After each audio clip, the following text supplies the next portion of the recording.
喂，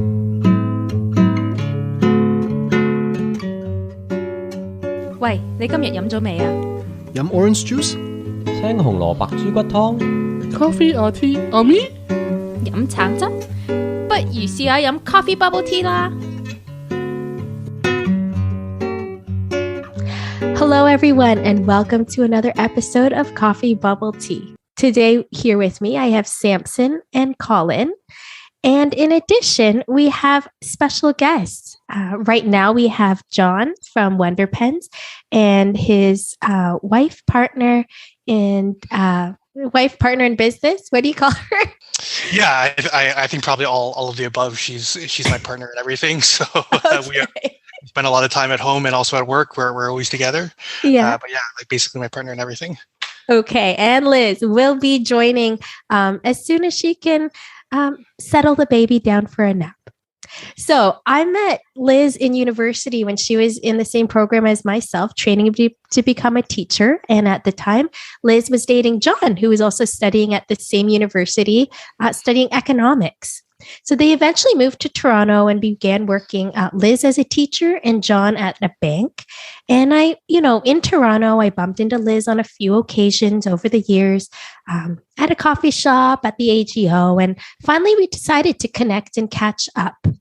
So as I learned more about Liz and John's story, I was very inspired and invited them to join us on the Coffee Bubble Tea podcast so their story could be shared with all of you. So first of all, John, can you tell us about Wonder Pens?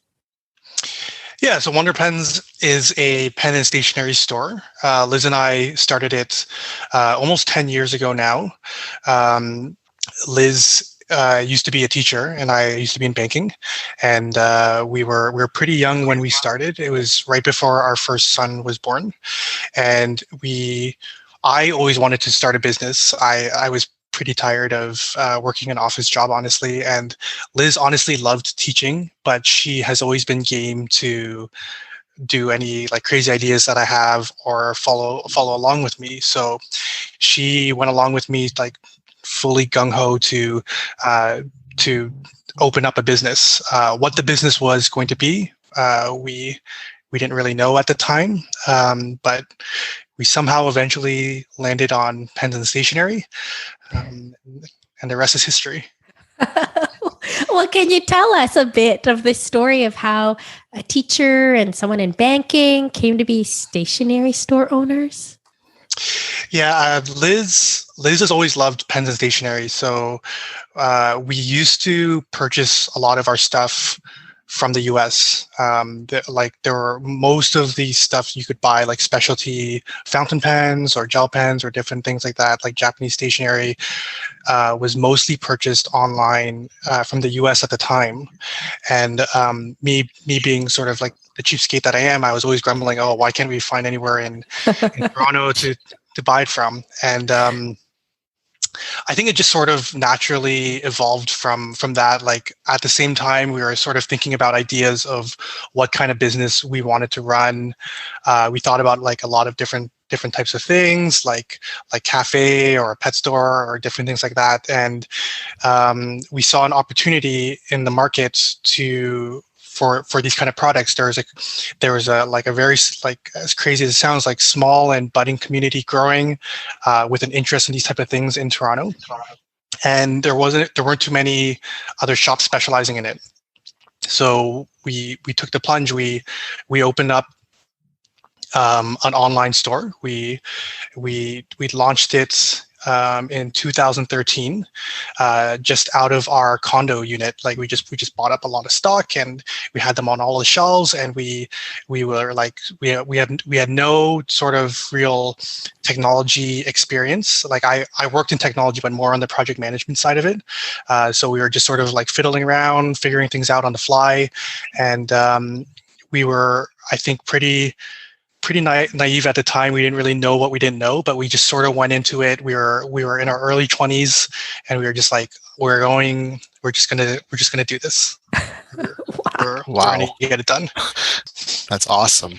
No, I mean, like, totally can relate to this story, because I can see where the market for stationery and like pens and those sorts of kind of products might not be as there's not a lot of places that I can think of in Toronto that I can actually go to. Like being a stationery like nerd myself, like I'm really into like pens and paints, and like just like when I go into an art store, I immediately just start like hyper focusing, and like I just want to like buy everything up, but I know I can never like really afford it, or it wouldn't make like it wouldn't be like a good financial move at that point. But it's like it just makes me want to like do all that. And usually like the stores I can only think of are like Curry's or like not of a lot of choice and selection.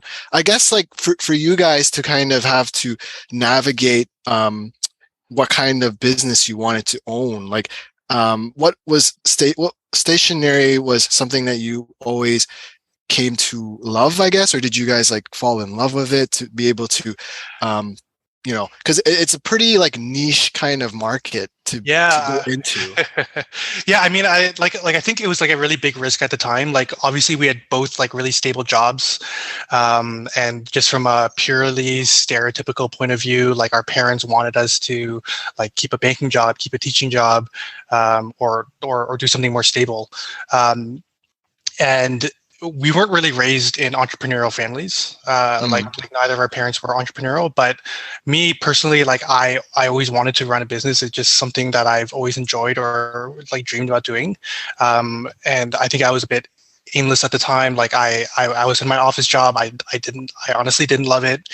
And Liz has always been game to do these different things. But in terms of looking back at it now, like being a little bit more of a seasoned business person myself now, and having gone through the motions and learned a lot and matured a lot, I think it was like actually like a really big risk we took, and we didn't do.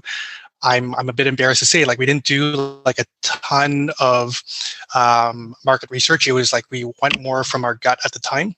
Wow. And I think a large part of it was also because we didn't have kids at the time, and we didn't have too much to lose, and we had a lot to gain. Like it was just really exciting, and Liz loves stationery. Like Liz is like that. Like I'm more like the business guy, like cold hard numbers, like how's it going to work? Like are we going to support ourselves? How are we going to pay for this? But Liz like really loves stationery. And he really fueled that creative aspect of it, and the drive and the authenticity of our business from her point of view. And I very much from like she started off supporting my dream, and now I very much help support from my point of view, because I'm just like the business operations guy in the background a bit more now. And yeah, I mean, I've come to love what we do, a large part also because this is who we have become sort of as a family. Like we're the Wonder Pens family. Like this like our kids are involved in this, and we're involved in it. So this is all that they've known ever since they've been born. So I mean, in turn, like I don't know if I answered your question or not, but like it was more of like a gut instinct for us. When you guys operated the store, were you guys also doing your full-time job on the side, like as well? So you guys kind of had to like really hustle in between. Yeah, absolutely. I remember. So Liz taught pretty close by. She was like a block away, and I used to work in the financial district. So what she would do is every lunch hour she would sort of rush home and check the orders. Holy. And then she would pack it up, and then the next morning, we would have some packages. And if we were lucky enough to have like enough packages to send off, I would like fill up like a garbage bag and then take that onto the TTC with me to drop off at a post office. Holy! Wow! So for for the first 2-3 years, like we left our jobs pretty soon after. We were expecting our firstborn. Liz took a leave, like it was coming up to summertime, and I took parental leave, and it just everything sort of just happened at that time. But for the first 2 or 3 years, at least, not that we were working our full-time job or our other job for that time period, it was like 7 days a week. Like we were hustling in the beginning. Wow. That's so relatable, especially for a lot of young people nowadays who want to try and do something that they really are passionate about, or just want to try something new, right? And they might be doing like a 9 to 5 and still trying to figure themselves out in that early process. That's the only way to do it. If you want to sort of reinvent yourself or do something different, like I feel like you need to find some time somewhere else to figure out when to do it. And yeah, I mean, when you're still in your 20s, like that's the time to do it. Take risks at that time. Mm-hmm. Can you tell us how you made the jump from digital sales and like having an online store to actually having like a brick and mortar store? I think we had always envisioned originally that we were going to have a brick and mortar. It just so happened that just in terms of risk, like in terms of us thinking about what can we manage while doing our job, like online is the easiest thing to think about. Mm-hmm. And when we started off our business, that's when it wasn't so difficult to make a website. Like I remember when I was a kid, you needed to know HTML, you needed to know how to code specifically on how to get people to check out with a credit card and all that. And neither of us knew any of that stuff. But around the time when we launched, like a lot of these out of the box solutions came out. So it was just very easy to like bust out a website. Like you just need to invest the time, but technically speaking, it was much easier. So in terms of risk, we had our jobs and we just decided to launch it online. But we were also lucky, like business sort of picked up pretty fast. And we saw the opportunity to rent a space. So we made the jump pretty fast. It was always our vision that we wanted to have a brick and mortar store and to sort of have a place for community and for place for people to shop for pens and stationery, meet customers, say hello face to face, and that was always our vision. Yeah, about being part of the community and having an actual store. Back, I just came back from Hong Kong, and I grew up there as well. We used to have these stationery stores we call 文具舖, and it's everywhere in housing estates and so on. And they mostly sell a lot of very affordable stationeries for elementary school students, and also to get them to spend a little bit more, little toys, stickers, and so on. So it sort of became a hub for children and their parents as well to get essential school stuff and also a little bit of toys. So what kind of role in the community does your store have? Right. So I don't think our role is on that much of a micro level in terms of an actual on a neighborhood by neighborhood, like we're only servicing this neighborhood. Like interesting enough, like I think I know exactly what you're talking about. We just visited Hong Kong around 2 or 3 years ago, and we because we're in this business, like we always, whenever we travel, we're in search of all the stationery stores. So like we're looking for it. Like this is part of our business. Like we're just sort of getting the inspiration to do it. But yeah, like we did visit some of those types of stationery shops when we were in Hong Kong. But in terms of community, I think we serve the community from a multiple point of view. And I think it's more the community that has been built around, I hate to call it a hobby because it's not really a hobby. Like a lot of people use this on their everyday life, but more people who are stationary nerds, who are connected by being a stationary nerd, and specifically within Toronto.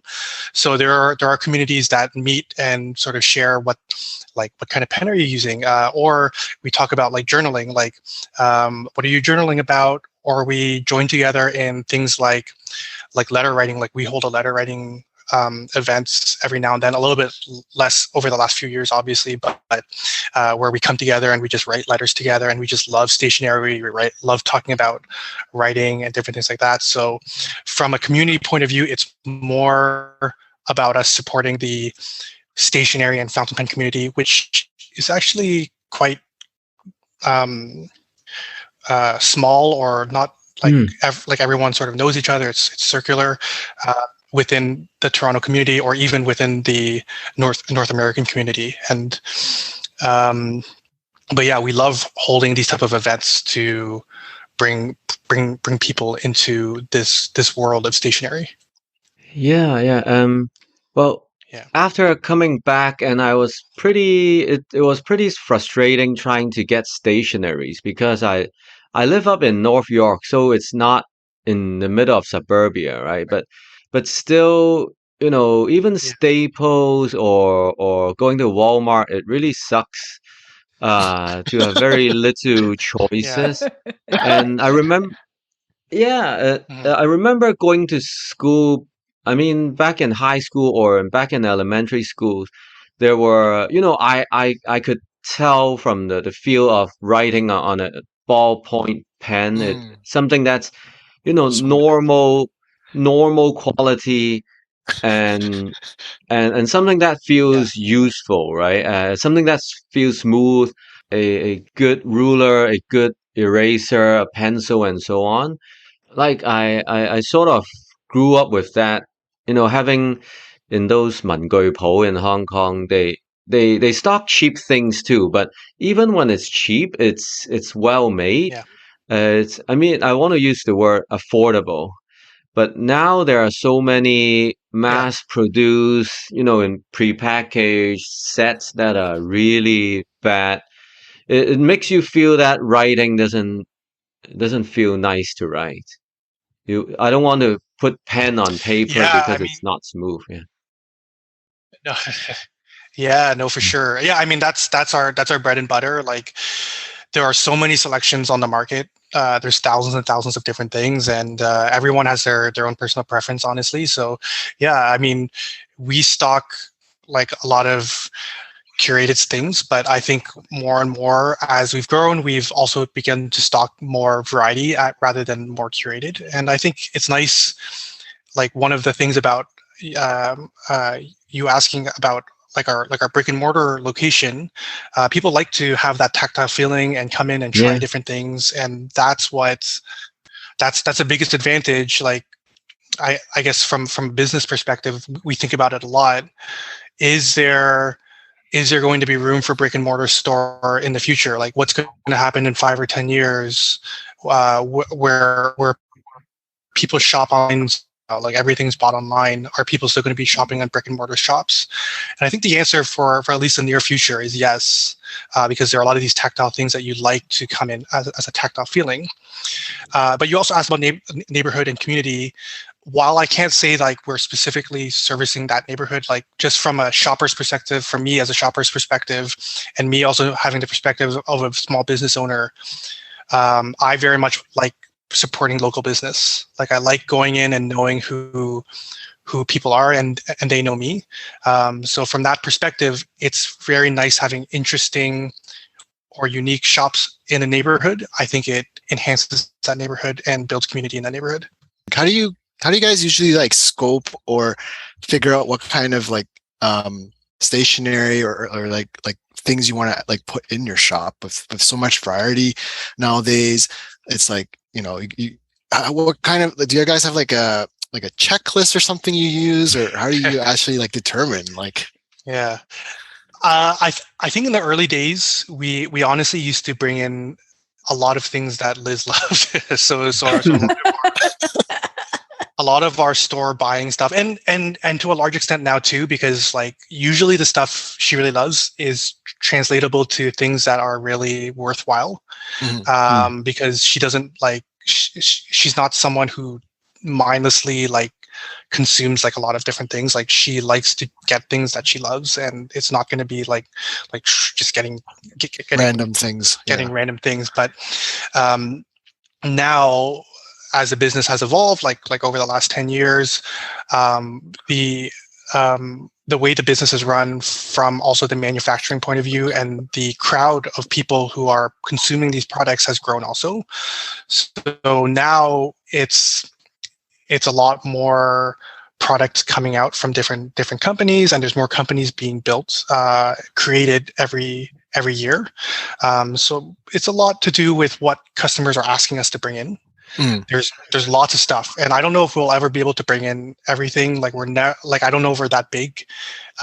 We service mostly Canadian customers, right? For the most part, like we're not super competitive internationally. So we are a bit limited to the size of the Canadian market, and the type of stuff we can bring in. But we do try to bring in as much as possible. From like different origins and different countries, that sort of thing. Different origins in different countries. So a lot of our stationery, like obviously Japan is a very big producer of stationery. Taiwan has actually also become very, very big. There's lots of new pen companies and ink companies coming out of Taiwan now, like which is interesting. Like they're not like well-established ones that have been doing it for like decades or centuries even. Like it's just like new like they're new companies. Like they're just brand new, and they're very like they're young people starting them in these countries, and they've come in like two different routes. I see like a lot of like some of them have gone through the design route, like a very beautiful looking writing tool, and then some people have gone towards the this is very effective and utilitarian route. But there's lots of new products coming out, and I think it has a lot. It's mostly a lot to do with what our customers are asking for. And obviously social media is also very big now. Like it's grown a lot in the last 5 years, and you can get a pretty good read of what people are looking for. Okay. Yeah, I love going into stores where the person helping you actually knows the tools. Yeah, because sometimes I look for very specific things. So with someone in the shop who has the experience, they know the tool, it's much better. Yeah, I mean that's one of the biggest reasons we're able to stay in business. Like I guess like we get asked this question a lot, like how do we stay in business with the likes of Amazon or Staples or different things like that? It's because we know our product, we offer very good customer service, and we try our best to get to know customers intimately, like on a one-to-one basis to the best of our ability. But yeah, like that's probably the only way like a niche store can survive. Like you have to know what you're selling. There's no other way. This conversation has helped me realize that, like, for the past decade, I've been using the same pens. Like, it's these blue stainless steel ballpoint pens that have never failed. And, like, I love it when I can use the entire barrel of ink. I used to hate it when you're like halfway through and you're like, what? Like, why did this stop working on me? But there's still more ink in it. Yeah. There's some satisfaction when you're like totally done and you're like, I wrote this much. Exactly. Yeah. Wow, and I actually buy the ink refills because it's just, the barrel still works, the lid's still on there, the pen itself still functions. So I think like people also get satisfaction from like filling up an entire notebook. Like you have entire notebooks filled up, and then you keep them and you're like, wow, I wrote this much stuff. So speaking of that, like, what do you think it is about stationery that captures people's hearts and imaginations? I think so. We get people from all walks of life. We get obviously a lot of people from Asia who have grown up with it. Like it's part of their daily use. I find younger kids from North America now like don't really. It's not part of their norm. So I think people are drawn to it mostly and almost exclusively for one, it's nostalgic. There's a lot of nostalgia to it, but two, there is a practical application to it in terms of the tactile feeling you get. Like we talk about like the tactile feeling of pen and stationery all the time, and it's one of the main reasons people are drawn to writing tools, like collecting different gel pens or different things. It's the feel you get when you put pen to paper that feels really good. Like there's something about it that it's just like this is nice. Like even if you're just doodling, like drawing like random stuff, it's good. Like me and Liz have just started doing Sudokus and like people do Sudoku and crossword like online, but it's not the same as writing it down on a piece of paper with a pencil. Like it feels different, and like erasing all your, like I have a lot of experience erasing all my wrong answers. like it sort of feels good also to erase. So it's all about that tactile feeling, and just filling up, like seeing instead of like having all these files on your hard drive, or even letter writing. We talk a lot about letter writing. Receiving something in the mail is very special. Like it's magical when someone writes you a letter. They really put the thought and time into getting that to you, instead of just busting out an email or text, which is very easy to do. You really put the thought and time to send that out. It takes a lot of effort to send something in the mail. Yeah, I can totally attest to that, especially with everything going digital nowadays too. It's like, how rarely do you see people, mail things or write things, right? Like some people don't even know how to mail, like, to be honest. No, exactly. It's lost. It's like, when a lost art. When someone writes you a handwritten like piece of letter, like, that they care to send that, like to go that route pretty much. And another aspect I think I see from people who use, stationaries or use their hand to do things, it is sort of an extension of their hand, or even an extension of their mind, writing a letter, of course. So, and if that extension sucks, it sucks. So a good pen. Absolutely. Like we also talk about like even learning, like being in the classroom. I think there's definitely a difference between taking your notes by hand versus typing on a computer. You tend to think, it sort of absorbs a lot more when you're writing it down. You think a lot more about it. It sticks to whatever the mind part of it is, instead of just like sort of typing it mindlessly and sort of putting it away. Like in my experience, just writing or versus typing something on a computer, like I even taking notes, like my to-do lists, like I tend to remember more when I write it down versus like plugging it on my phone or something. I'm never going to remember that. Yeah. So I've got another question. You and Liz, I guess, have access to probably some of the best stationery products available on the market. What do you guys like? What are your favorite products? Yeah, so whenever anyone asks me this in the shop, I'm usually pretty careful about what I say. Here's this $1,000 pen over here. I always say, like, take my answer with a grain of salt, like I work here. But to be quite honest, like everyone is like super different, and like whatever you choose to do, like whether it is $1,000 pen, there is some validity to having a super expensive pen and you loving that and being your or you having like a $1 or $2, $3 pen and that being like superior to a high quality pen. But I can let you know like what we use and like what is very popular.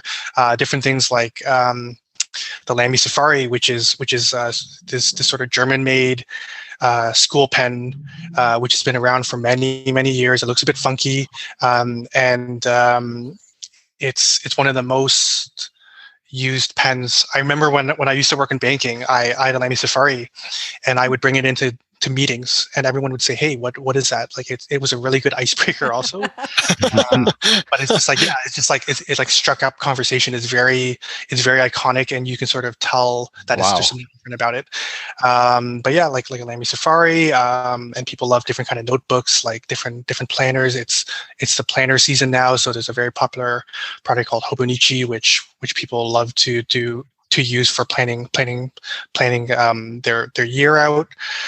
But yeah, there's so many products like gel, like we were talking about gel pens or disposable pens, like Pilot, which is a really big Japanese company. They make a ton of products. They're pretty iconic. Everyone knows them, Pilot. But they make some of the best gel pens and disposable pens on the market. Yeah. I am holding up my favorite blue ballpoint, and it is a Pilot. Pilot, like you can't go wrong. Like you can find them at many different stores, and they're for the most part disposable, but everyone loves Pilot. I remember back in primary school, sometimes a new gel pen comes out, and everyone, it's a few Hong Kong dollars more expensive. And then finally the first classmate gets it, and everyone goes, "Whoa, you got the new gel pen." You're like a popular student now. Yeah. That's exactly right. Yeah. And whoa, it's smooth. Yeah. People still do that at the shop. Like people like what we're wearing. Yeah, it's like it's just like about how smooth it is, and yeah, for sure, absolutely. I've got one last question for you, John. Sure. What has surprised you the most about your work? What has surprised me most about my work? I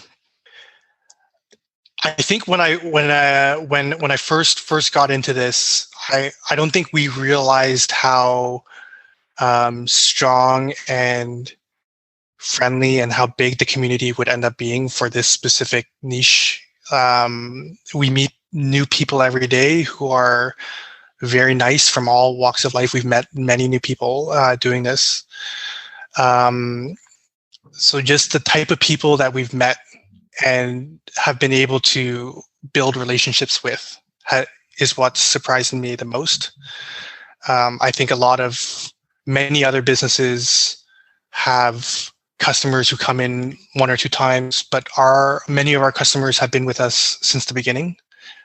We affectionately refer to the beginning of our business as 906 Dundas, which is our first shop location. We've actually moved shop locations like 3 times in the 10 years we've been in business. And everyone, it's almost like a badge of honor. Like, I've known you guys since the 906 days, and it's a badge of honor to know these people. We have had people propose at our shops, like propose to their significant other, and do life events with us. So I think we feel really, really blessed and happy to be able to be part of these milestones with people, and people be part of our milestones. We are a very publicly family business. We put our family on social media. Our kids, our cats, which have become like our mascots for our shop. Me and Liz, obviously, and also our staff, who we couldn't do this without. And some of them have been with us for over 5 years. Wow. Like, we have become a family, and become a family business, and we become a community. So that's probably the biggest part about this, all the support and community that we were able to build as part of this business. That's awesome. So I've loved stationery since I was a young girl, and stepping into Wonder Pens brought the wonder of stationery right back to me. So if you live in Toronto, check out their store on 52 Clinton Street. If you aren't in the area, like I'm not anymore, check them out on wonderpens.ca. So thank you, John, for taking time to inspire us to live a bit more thoughtfully in this digital age, to share the nostalgia of stationery with us. And we're really excited to have you back next week for another episode where we dive a bit deeper into who you are as a Chinese Canadian, how you grew up, and how you grapple with your atypical vocation. Thanks again. Yeah, thanks again for joining us on Coffee Bubble Tea Podcast today. Visit us on Instagram, on Facebook. Leave us comments, messages. If you have ideas for future episodes or people you want to see on our podcast, let us know. All right. Take care, everyone. Thank you. Bye. Bye-bye. See you.